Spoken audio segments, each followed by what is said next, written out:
नमस्कार दोस्तों, मैं उपेंद्र सिंह आपका स्वागत करता हूं हमारे channel team Gurukul coaching classes पर। एक बार फिर आपके सामने हाजिर हुआ हूं। आशा करता हूं आप सभी लोग स्वस्थ होंगे, मस्त होंगे।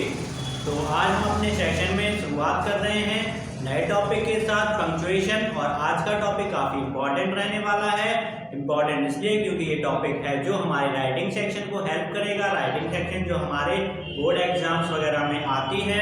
तो पंक्चुएशन का मतलब होता है विराम चिन्ह। तो चलिए आज हम देखेंगे काफ़ी इंटरेस्टिंगली। आप आज के वीडियो में सभी पंक्चुएशन साइंस आप जान जाएंगे कि पंक्चुएशन कहाँ क्या होते हैं और कहाँ यूज होते हैं। तो पंक्चुएशन की एक बेहतरीन क्लास, हमारे वीडियो को देखते रहिए और सपोर्ट कीजिए। तो हम चलते हैं अपने टॉपिक के साथ। पंक्चुएशन क्या होता है? पंक्चुएशन विराम चिन्ह है। इसका प्रयोग क्या कहाँ होता है? इसका प्रयोग होता है लिखते समय, यानी राइटिंग सेक्शन में जब हम कोई आर्टिकल, कोई सेंटेंस, कोई वाक्य या फिर कोई हम कुछ भी लिखते हैं तो लिखते समय हम कुछ चिन्हों का उपयोग करते हैं। कुछ चिन्ह हमारे लिए उपयोग होते हैं जो हमारे सेंटेंस को, आर्टिकल्स को, डेफिनेशन को या किसी को भी हमारे एक मीनिंगफुल बनाते हैं। जब हम चिन्हों का उपयोग करते हैं तो वो चिन्ह हमारे क्या होते हैं? हमारे सेंटेंस को समझने में और एक सिस्टमेटिकली हमारे मीनिंगफुल सेंटेंस बनाने में हेल्प करते हैं। तो punctuation that are mainly used in writing. लिखते समय जो पंक्चुएशन यूज होते हैं, कौन कौन से मेन पंक्चुएशन है वो आज हम आपके सामने लेके आए हैं। हमने कुछ डायग्राम के थ्रू आपको एक अलग अलग डेफिनेशन के थ्रू हम आपके पास ये पंक्चुएशन के चार्ट लेके आए हैं।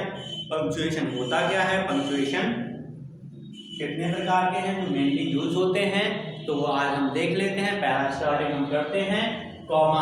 आप लोगों ने अक्सर सुना होगा जब हम किसी सेंटेंस की शुरुआत करते हैं या कुछ सेंटेंस लिखते हैं तो कॉमा वर्ड जरूर आता है। तो कॉमा का साइन है जो इस तरह से है।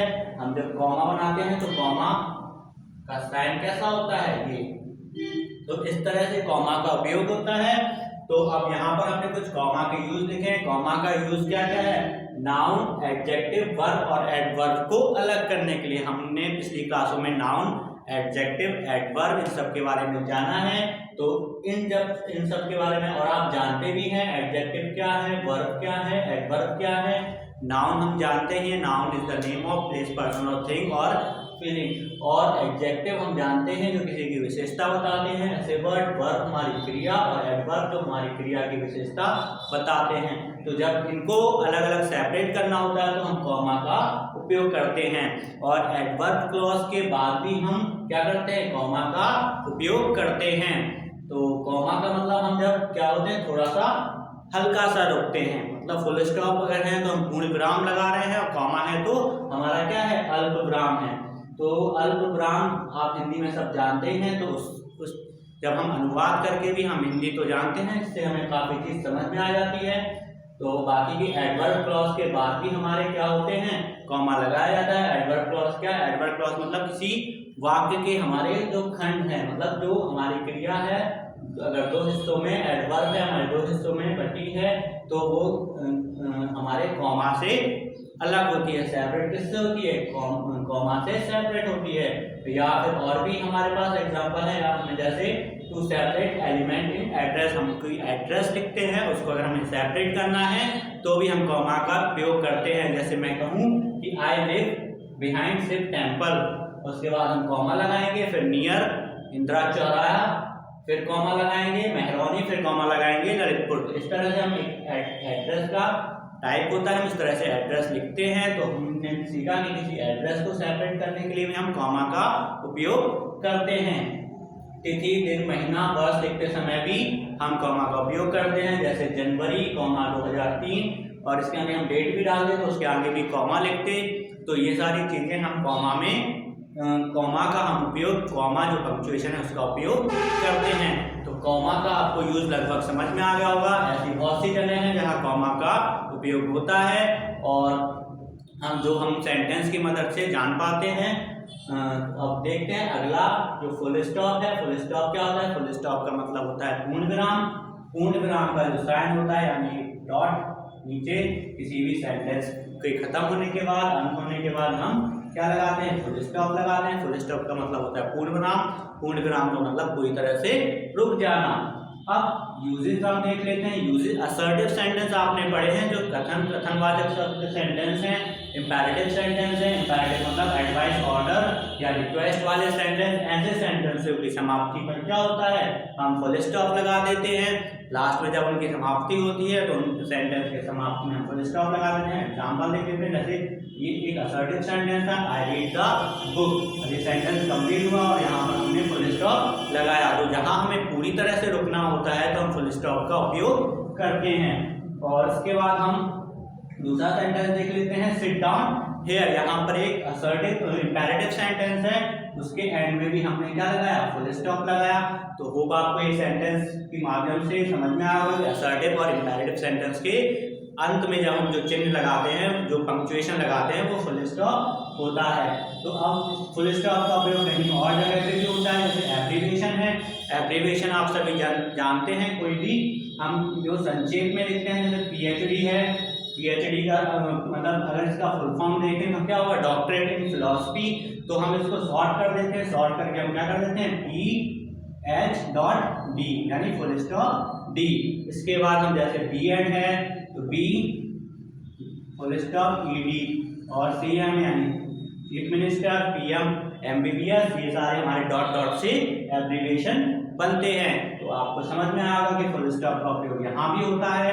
और किसी टाइटल यानी मैं बोलूँ mister Uden, mister Shivam, mister Sharma, missus Sharma, mister Ashutosh, doctor Ramesh, तो ये हम जब किसी को टाइटल देते हैं तो टाइटल जब लिखते हैं, जैसे डॉक्टर लिखा तो डॉक्टर के बाद हम फुल स्टॉप टाइटल में लगाएंगे डॉट, और फिर उसके बाद उसका नाम जैसे आशुतोष है।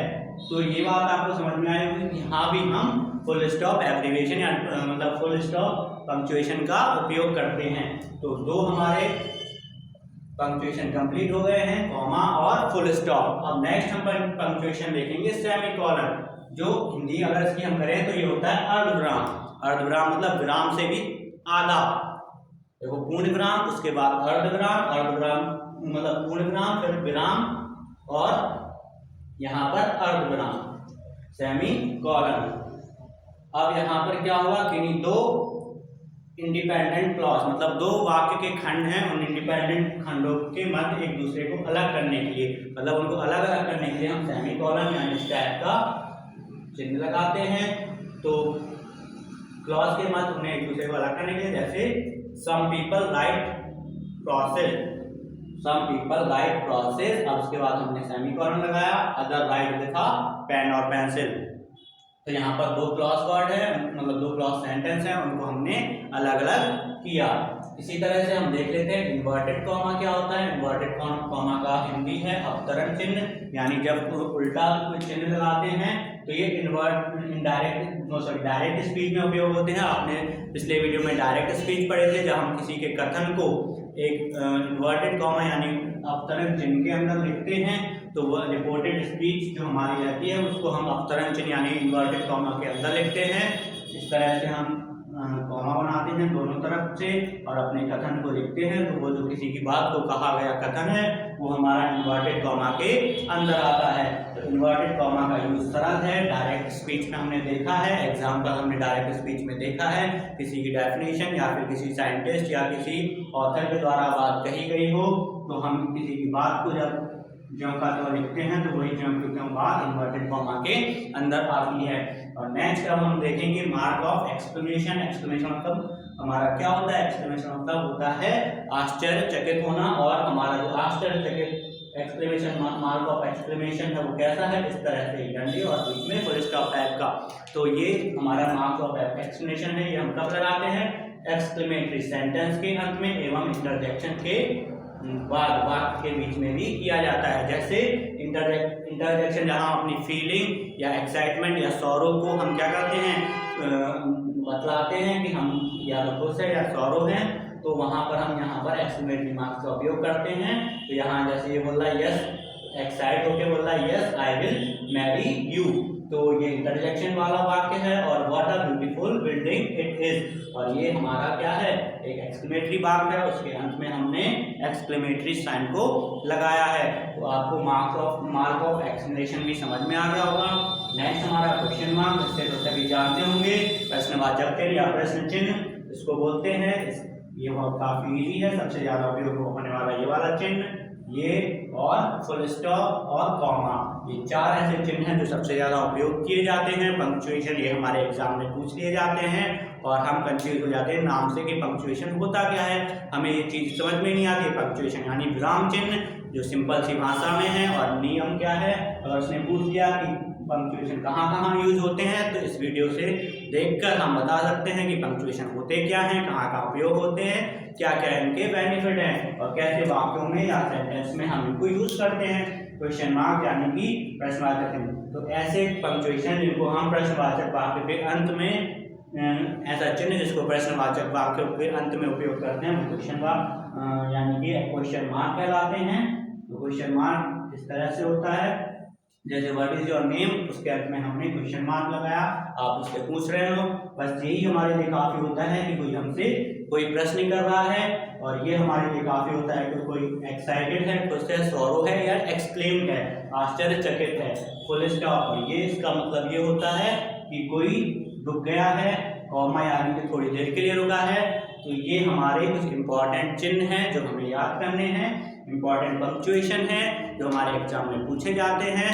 तो आपको और बताना भी है कि आपको ये क्लास कैसी लगी, क्या क्या आपको चीज़ें आपको इम्पॉर्टेंट लगी, क्या क्या आपको इसमें समझ में आया, कोई जो चेंजेस आप करवाना चाहते हैं, और आगे हम इस तरह से क्लासेस को कैसे लें, क्या क्या हम इसमें चेंजेस करें, आप अपने सजेशन अपने कमेंट बॉक्स पर भेज सकते हैं। और हमारे रिप्लाई जरूर दें हमारे कि आपको क्लास कैसी लगी, जो हमारे द्वारा पढ़ाई गई पंक्चुएशन की क्लास है, आपको कितना मजा आया, क्या क्या सीखने को मिला, और होप उम्मीद करते हैं आप अपने एग्जाम में अच्छा करेंगे। और हमारे वीडियो देखते रहिए, हमारे चैनल को सपोर्ट कीजिए, लाइक कीजिए, वॉच कीजिए, और आपसे मिलेंगे अगले सेशन में अगले वीडियो के साथ, नए टॉपिक के साथ। धन्यवाद।